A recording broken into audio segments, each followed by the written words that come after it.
It means an extraordinary amount to me personally to be here.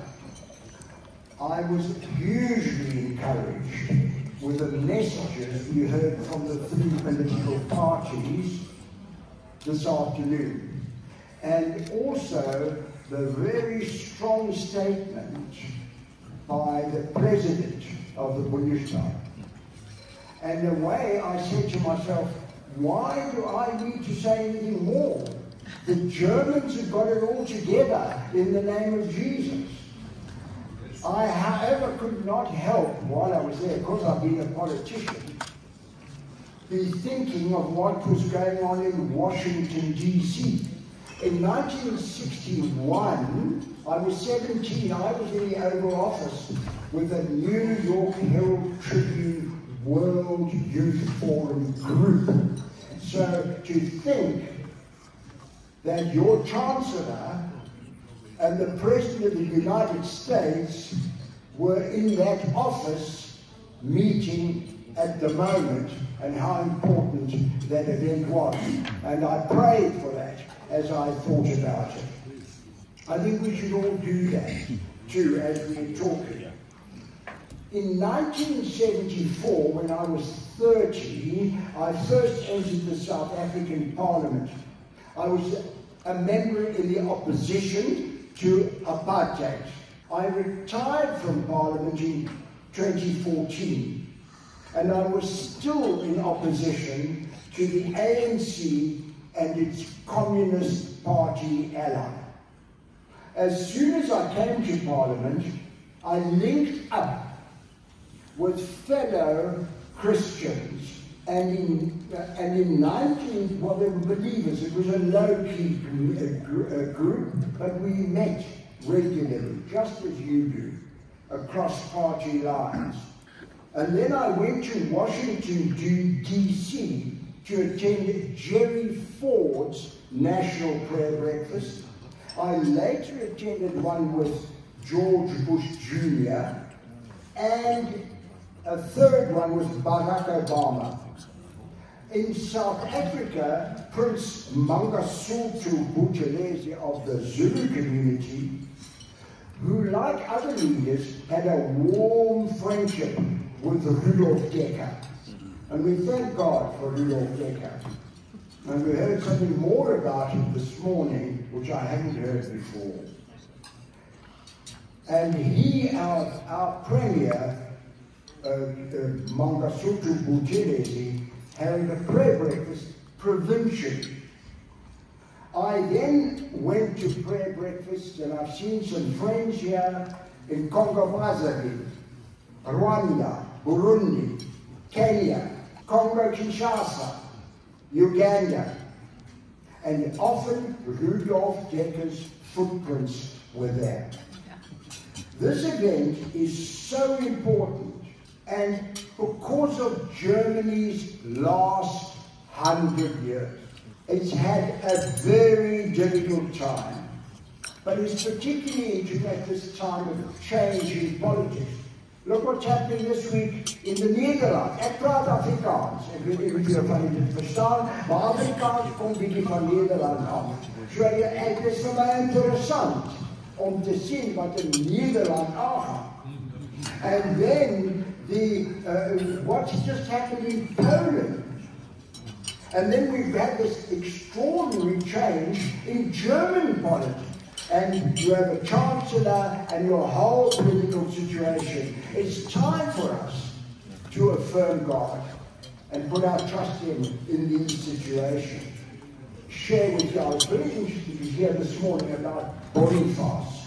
Now, I'm not a Catholic, but that Boniface is as it were, the patron saint of Germany. For me, as a student growing up, I would have declared the patron saint of Germany, that extraordinary theologian called Dietrich Bonhoeffer. He too was martyred, killed by the Nazis. And I thought to myself, you know, the 20th century Boniface in the German tradition couldn't be a better person than Bonhoeffer. And I am thankful for his influence in my life. in my South Africa, many in our ANC government still revere the former Soviet regime, and our foreign ministry identifies with Iran and the anti-Semitic Islamic terrorism of jihad. I deeply respect the way Europe and the German people, as they have turned to trust in God in their basic law. And they are dealing with the Nazi past. But what I wanted to emphasize is the importance of honoring God in these situations. And in my parliamentary office, I had on my office wall from 1974, and it's now in my study in my retirement village. And it's 2 verses from the scriptures. The verses, and you will know them well, I'm sure, they're from Jeremiah chapter 9, verses 23 and 24. They are verses which John Calvin, one of the great minds of Western civilization, declared as critical in terms of understanding the nature of God. And that is where God himself describes his character. And what does he say? Thus says the Lord, let not the wise man glory in his wisdom, let not the mighty man glory in his might, let not the rich man glory in his riches, but let him who glories glory in this. And that was Calvin's point. This is what God is saying is what matters. That he, this person, you and I, that he understands and knows me, God, that I am the Lord, I am God, who practice steadfast love, justice, and righteousness. And those are the critical things in politics. And it came through this morning, or this afternoon, sorry, where it says we must apply love, steadfast love, compassion, kindness, caring for the poor, the difficult. Justice, we know what justice is.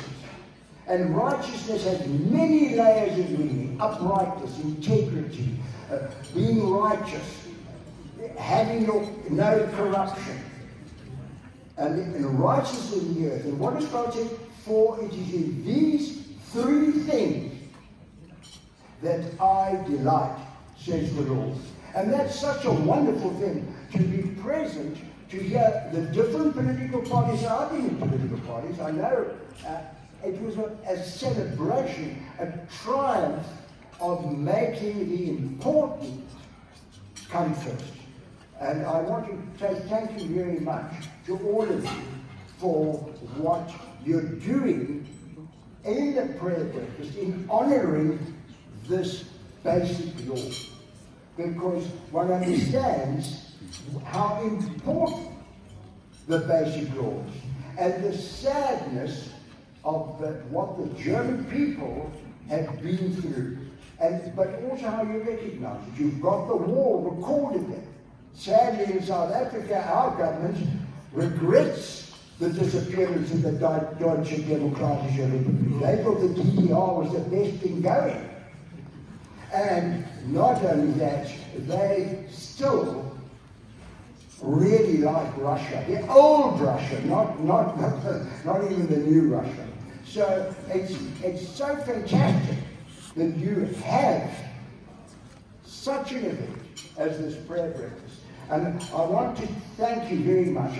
When I was asked, I said, look, ich bin Außendienst, AD.